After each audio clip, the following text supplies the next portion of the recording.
yourself, I need you. We'll watch the clouds from above. Come on, you know and push yourself, I need you.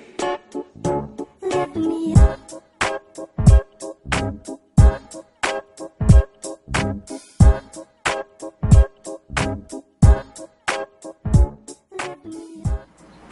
What up? Asterix coming to you live, Firehouse Sound Labs.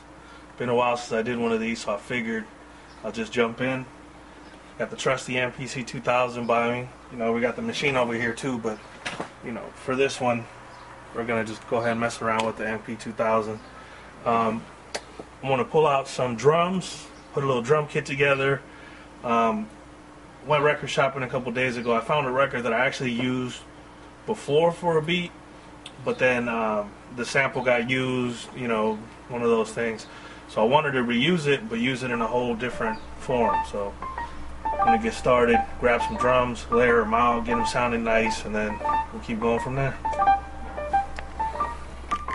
In this profession, I get busy without a question. In this profession, I get busy without a question. In this profession, I get busy without a question. I don't give a fuck what none of y'all niggas say.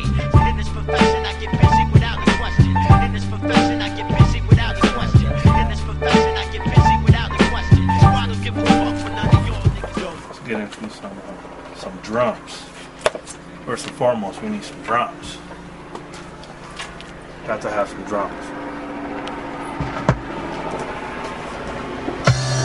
Hi, Joey Vieira here again.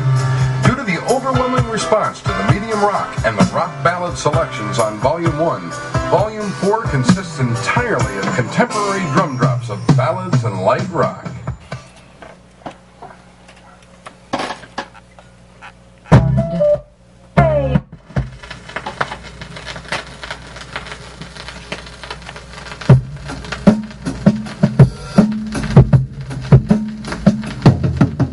Peas porridge hot, peas porridge cold, peas porridge in the pot.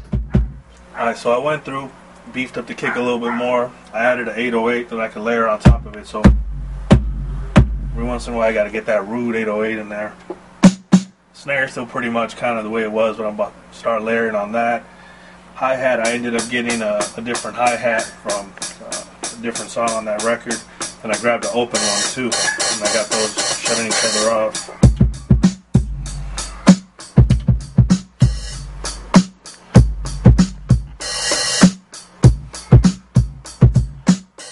Alright, so I'm going to start layering the snare. I got a couple more sounds in there. I got that. I got this, and then thinking I might have to add something on top of it. I don't know, maybe a open hi-hat or a clap or tambourine or something that's going to liven it up. But for now I'm just going to stack those on top of the one that I already had. So like I said, I think the snare is still a little too dry. It needs a little bit something more on it. I stacked a couple sounds on top of it already, so it has a little ambient noise to it. But now I want to put a little bit like a tambourine in there, and you know, there's really no better way to get some tambourine than with a tambourine. So here we go.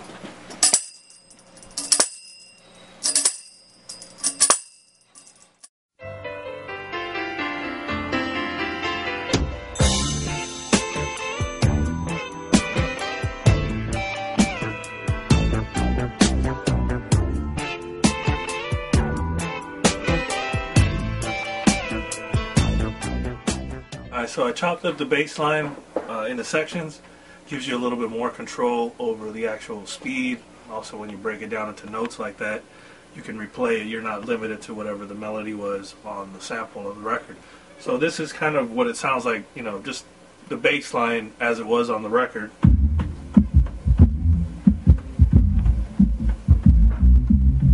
But, you know, now I have it broken up and I can play around with it. So I'm going to go ahead and just kind of mess around with it until I can get something that works, and then I'll try to layer drums over it and keep going from there.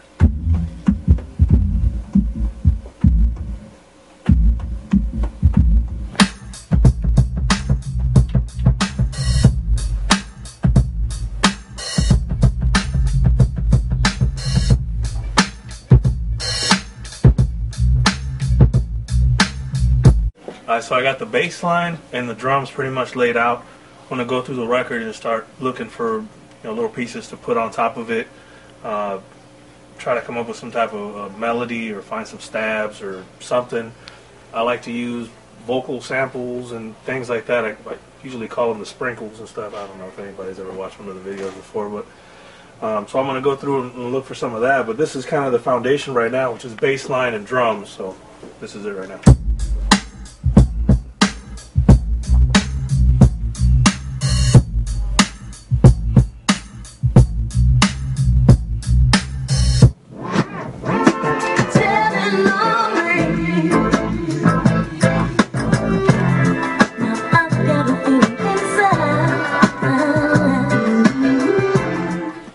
Try to layer some of the stuff on top of it. It's a work in progress. You just have to remember, like, you're not trying to catch a whole phrase, you know what I mean? You're trying to chop pieces in, especially with something like this where you're using something that's a little bit, kind of people are jaded to. You want to try to kind of think outside the box and not look for a phrase. You want to look for parts, stabs, things like that. So there we go.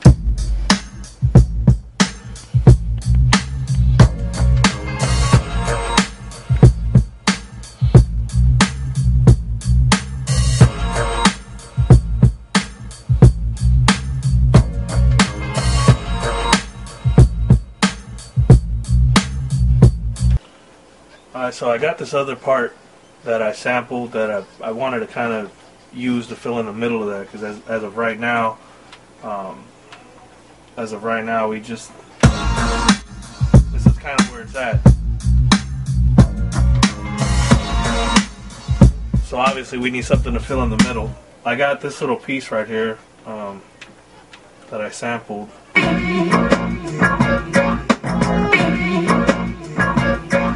The only thing, it's kind of at an off speed, and then obviously that little in the beginning, no good. So I'm going to take that from one phrase to chop it down to like maybe 4, maybe 5 pieces, cut that beginning part off, and then kind of place it to where it actually fits in there. So I'm going to go ahead and do that here real quick. So the beginning part of it had that little vocal thing, so I just chopped it off. Then I'm going to use this as a new beginning for it. Okay, so I already have that part in the sequence. The middle's blank though.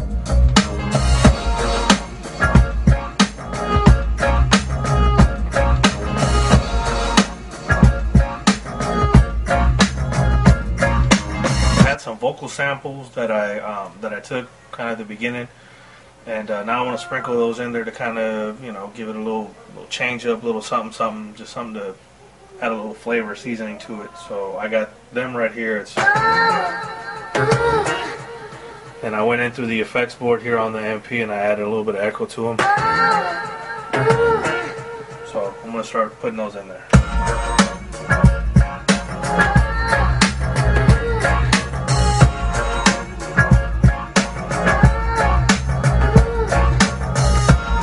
Another thing I found on one of the pieces that I took, there was like a splash that came back in on the one. So I want to layer that in also just to give the last piece a little bit more of a stamp, and it'll come back in on the one when the beat loops in. So.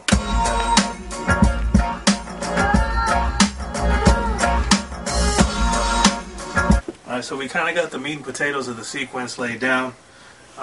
This is pretty much as far as I'm going to go in on it until I actually get somebody that wants to come in and write on it. I call this just kind of like the rough version of the beat.